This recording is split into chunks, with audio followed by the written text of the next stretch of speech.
Welcome to our deep dive, everybody. Today we're going to be talking about something that's been in the news a lot lately, the possible economic fallout if we Mhm. had mass deportation in the U.S. This analysis you gave me, it's got some really interesting stuff in there. Oh yeah, for sure. It's a really complicated issue, and it can have really big consequences. I think one of the things that people don't always talk about is, what it would do to the economy. Yeah, that's a good point. We hear a lot about, what it would mean for people, families and all that, which is obviously super important, but the economic side of things is pretty scary too. And we're not just talking about, numbers on a spreadsheet. We're talking about real effects, on businesses and communities and people's lives. Exactly. And one of the things that would happen right away, and it's a little bit shocking when you think about it, is that we'd have these big labor shortages in a bunch of important industries like agriculture, construction, hospitality, industries that depend on immigrant labor. Right.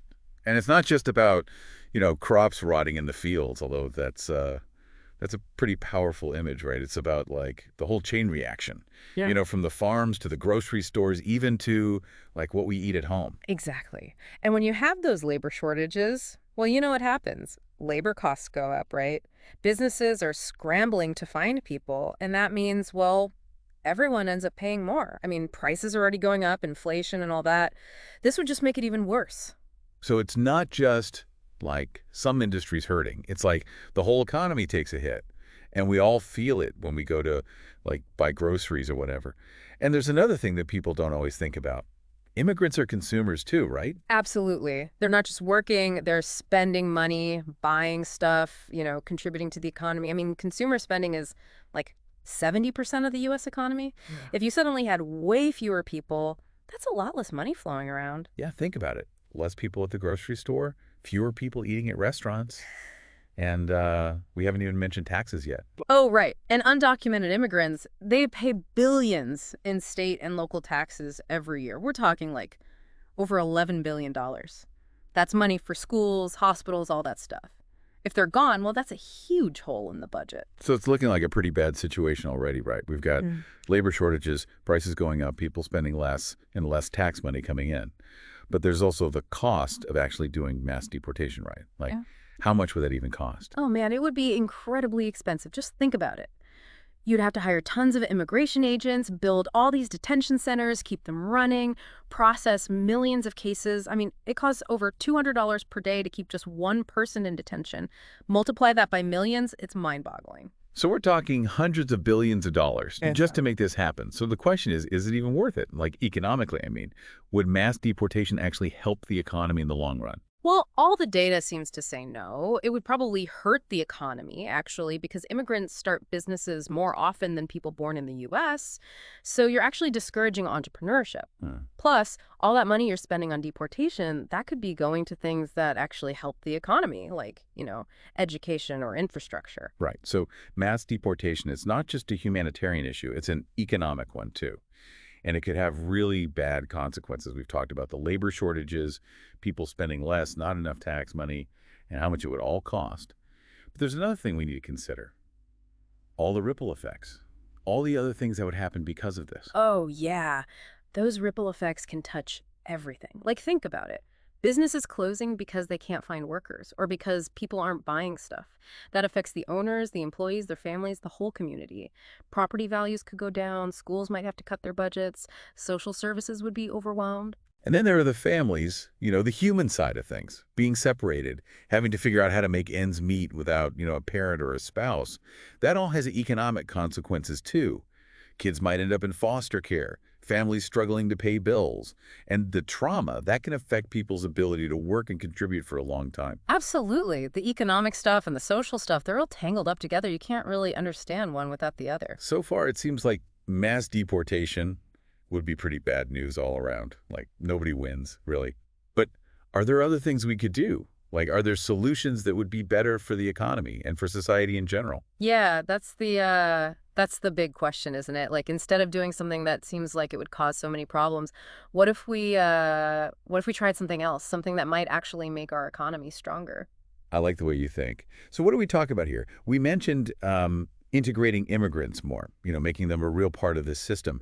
But how would that actually work? Well, one thing that a lot of people are talking about is giving undocumented immigrants a way to become legal. The ones who are already here working, paying taxes, raising families. They're basically Americans already, except on paper. But right now, they're living with this, like, constant fear, Right. right? Worried about getting deported, never really able to, be a full part of things. Exactly. And that fear, it holds them back. It holds the whole economy back, really. Just imagine what would happen if they could, live and work without that stress. They could go to school, start businesses, buy houses, all the things that make an economy grow. It's kind of strange when you think about it, like Yeah. preventing people from participating. How does that help the economy? Wouldn't it make more sense to, like, help them contribute more? Well, yeah, that's the logical thing, right? And there's a lot of research that shows that's how it works. When immigrants can become legal, they usually earn more money, pay more taxes, and contribute more to the economy overall. It's a win-win. You always hear people saying that immigrants are taking jobs away from Americans, but it sounds like that's maybe not the whole story. Yeah, it's definitely more complicated than that. A lot of times, immigrants are doing jobs that um, Americans don't want to do. Like farm work. It's hard work. It's often only for part of the year, and the pay isn't always great. A lot of Americans aren't exactly rushing to do those jobs. So they're actually keeping things running, Right. making sure we have food, that houses get built, that we have all the services we need. Exactly. And when immigrants can work legally and earn more, well, they spend more money too. They buy things, support local businesses, and that helps everyone in the community. It's like a positive feedback loop. Right. Immigrants help the economy, and then everyone benefits, including people born here. So why is it so hard to make this happen? Why is there so much resistance to, giving people a chance to be legal? Is it just politics? Well, there's definitely a political side to it, but I think it's also important to remember that some people are just, worried about immigration. They're worried about their jobs, about social services being stretched too thin, about, changes to our culture. I get that. I mean, change can be scary, but it seems like a lot of those worries are based on, like, misinformation. Hmm. Or maybe people just don't understand the real economic stuff. How do we, like, bridge that gap? How do we get people talking about this in a more, realistic way? I think education is really important. We need to explain how immigration really works, the costs and the benefits. We need to debunk the myths, the stereotypes that make people afraid of immigrants. And we need to tell the stories of immigrants who are, making our communities better, making our country stronger. It's about changing the way we talk about it, right? Right. Moving away from all the fear and division and focusing on, like, how we can all succeed together. That's it, exactly. It's about understanding that, immigration isn't a zero-sum game. When immigrants do well, America does well. And when we create policies that help immigrants succeed, we're investing in a better future for all of us. This has been really insightful. We've talked about how bad mass deportation could be for the economy and looked at some other options, like creating a path to legal status, which seems like a much better idea. But we've covered a lot of ground here. Maybe we should take a break and come back to this in part 3. Yeah, that sounds good. I think it's good to give our listeners some time to think about all this before we get into the really long-term stuff and what might happen in the future. Welcome back to our deep dive. We've been talking about what could happen to the economy if we had mass deportation. We talked about the good and the bad. And now we're going to think about the future. What could the U.S. economy look like, depending on what we decide to do about immigration? It's a big, complicated issue, but we need to think about the future if we want to make good decisions. Totally agree. And this isn't just, some theoretical thing. The choices we make today, those are going to affect, people for years to come. Yeah.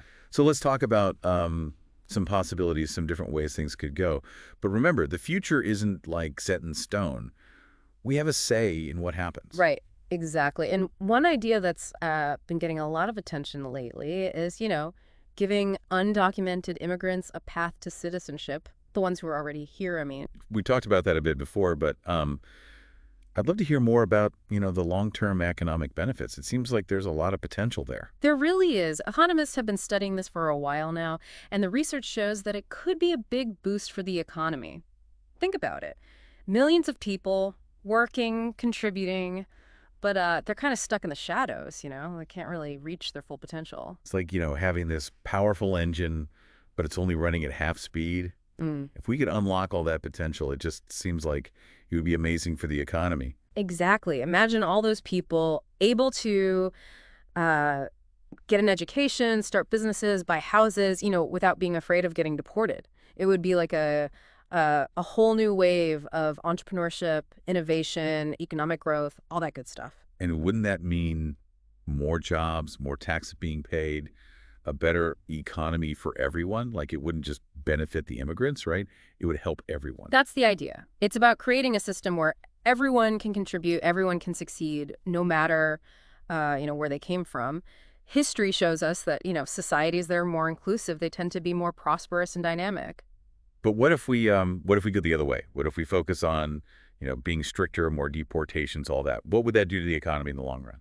Well, we've already talked about the immediate problems, right? The labor shortages, businesses closing, people spending less. But the long-term effects, those could be even worse. We could end up with a permanent underclass, more inequality, less opportunity for people to move up. And that would mean a smaller tax base, less money for things like schools and healthcare, right? And just a lower quality of life for everyone, wouldn't it?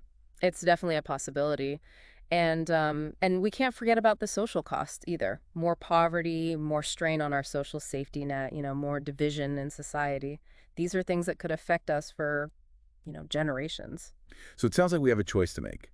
We can choose a path that leads to, a strong economy where everyone has a chance to do well, a society where we're all in it together, or we can choose a path that leads to, well, a weaker economy, more division, and a worse future for everyone. Yeah, it's a big choice. And ultimately, it's up to us, the citizens, to decide which path we want to take. We can do that by, talking about these issues, demanding policies that are based on facts, and holding our leaders accountable. You've given us a lot to think about. It's clear that immigration, it's not just about politics, it's about the economy, and it's going to have a huge impact on our future. It's been great talking about this with you. Hopefully, this deep dive has, made people think a little more deeply about this really important issue. Absolutely. Thanks for sharing your expertise with us. And to all our listeners, thanks for joining us for this deep dive. Remember, the future it's not set in stone. We can shape it. So keep learning, keep asking questions, and keep diving deep.